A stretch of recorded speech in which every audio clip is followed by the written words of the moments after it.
everybody, welcome back to Knitting Time with Evie. Okay, so 2 of Wands. This is Hue Plus Me.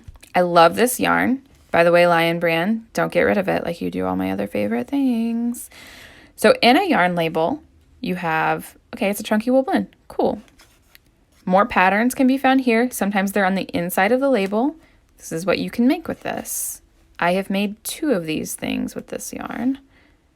It is the mission statement, where you can find 2 of Wands. Cool.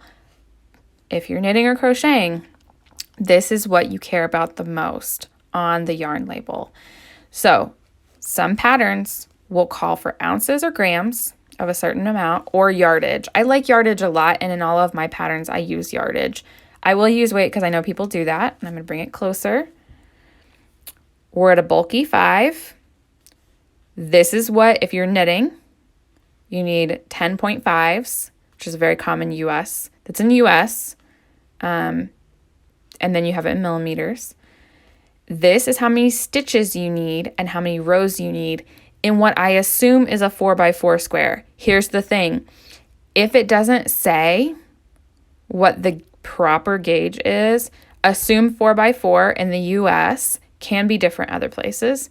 The same is true for a crochet hook. Use your K hook, which is my favorite, we all know. So it's 10 stitches and it's 11 rows. Single crochet, sorry. I read that, but I didn't really say it, you know? So then you can look at the blend. So it is 80% acrylic, 20% wool. So it will have a little bit of a halo. It'll be a little fuzzy. That's what you know from that. Look at that fuzziness. And does it say ply on here? I also care about ply sometimes. So I don't see a ply. Just fine, just fine. That's just me being nitpicky.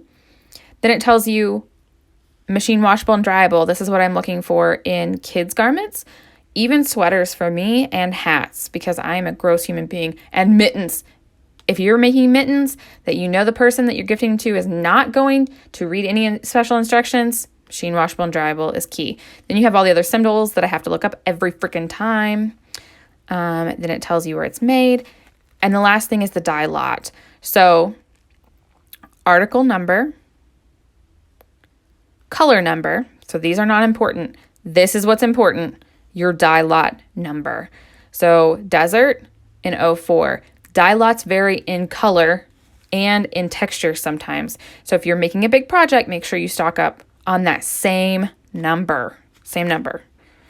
And that, my friends, is Hue and Me by 2 of Wands. And that's how you read the label. See you next time for the next